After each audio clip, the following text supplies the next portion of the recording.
Assalamualaikum warahmatullahi wabarakatuh. Apa kabar Anda semua? Semoga kita semua dalam lindungan Allah Subhanahu wa taala. Baiklah, hari ini Ustazah akan melanjutkan materi kita, yaitu mengenai ASEAN atau organisasi yang ada di wilayah Asia Tenggara. Nah, Anda semua, sebelum kita mulai pembelajaran, marilah kita baca basmalah. Bismillahirrahmanirrahim. Nah, tujuan pembelajaran kita hari ini yaitu yang pertama, setelah proses pembelajaran, siswa dapat mengetahui latar belakang berdirinya ASEAN dengan tepat. Yang kedua, setelah proses pembelajaran, siswa dapat mengetahui tujuan berdirinya ASEAN dengan tepat. Yang ketiga, setelah proses pembelajaran, siswa dapat menjelaskan negara-negara pendiri ASEAN beserta perwakilannya dengan tepat. Oke. Yang pertama, kita akan melihat dulu apa sih latar belakang berdirinya ASEAN.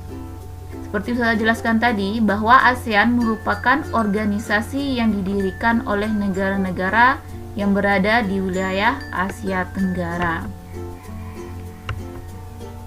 ASEAN berdiri pada tanggal 8 Agustus 1967 di Bangkok, Thailand, atau lebih dikenal dengan Deklarasi Bangkok. Nah, apa sih yang melatar belakangi berdirinya ASEAN? Yang pertama, persamaan nasib, bahwa negara-negara ASEAN sama-sama pernah dijajah oleh bangsa asing seperti Belanda, Spanyol, Portugis, dan Jepang. Yang kedua, adanya persamaan geografis. Geografis artinya letak.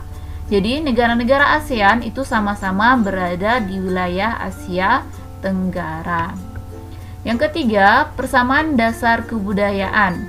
Maksudnya di sini bahwa negara-negara ASEAN itu rata-rata atau sebagian besar memiliki kebudayaan yang sama, yaitu budaya Melayu. Dan yang keempat, yaitu adanya persamaan kepentingan, yaitu seperti persamaan kepentingan dalam bidang ekonomi, sosial, pendidikan, keamanan. Itulah beberapa alasan berdirinya organisasi ASEAN. Bagaimana Anda? Saya harap bisa paham ya. Kita lanjut. Setelah latar belakang, lalu ada tujuan berdirinya ASEAN. Kenapa ASEAN ini didirikan? Yang pertama, ASEAN didirikan untuk mempercepat pertumbuhan ekonomi, sosial, dan kebudayaan negara-negara Asia Tenggara. Yang kedua, untuk meningkatkan perdamaian dan stabilitas regional. Jadi apabila ada pertikaian antar negara, maka ASEAN dapat dijadikan wadah untuk menyelesaikan permasalahan yang ada. Yang ketiga, meningkatkan kerjasama dalam bidang sosial, ekonomi, budaya, dan ilmu pengetahuan. Jadi dengan adanya kerjasama ini, kembali ke poin yang pertama, akan meningkatkan atau mempercepat pertumbuhan ekonomi, sosial, dan kebudayaan masyarakat yang ada di Asia Tenggara. Yang keempat, yaitu memelihara kerjasama yang erat dengan organisasi internasional dan regional. Maksudnya dengan adanya ASEAN ini, maka akan terjalin kerjasama yang baik dengan negara-negara dalam organisasi PBB. Selanjutnya, yaitu negara-negara pendiri ASEAN. Apa sih negara-negara pendiri ASEAN?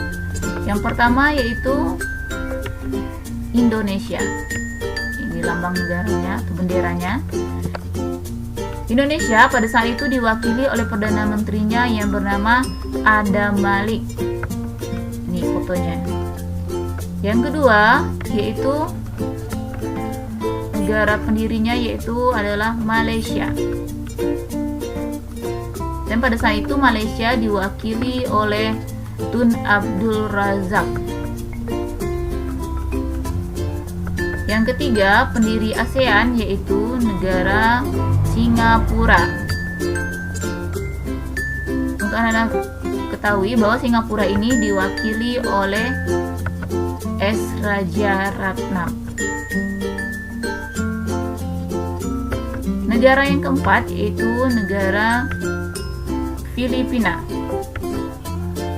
Filipina waktu itu diwakili oleh Perdana Menterinya yang bernama Narcisco Ramos. Nah, ini fotonya. Dan yang terakhir atau yang kelima adalah negara Thailand. Dan waktu itu Thailand diwakili oleh Perdana Menterinya bernama Tanat Khoman. Nah, itulah sedikit informasi mengenai latar belakang, tujuan, negara pendiri, dan perwakilan dari organisasi ASEAN. Jadi dapat disimpulkan bahwa ASEAN dilatar belakangi oleh persamaan nasib dan tujuannya adalah untuk meningkatkan kesejahteraan warga negara yang ada di wilayah Asia Tenggara. Dan ASEAN ini didirikan oleh 5 negara. Mungkin cukup sekian dulu dari Ustazah. Ustazah ucapkan terima kasih. Semoga Anda semua paham dan mengerti dengan materi kita hari ini. Ustazah akhiri dengan Assalamualaikum warahmatullahi wabarakatuh.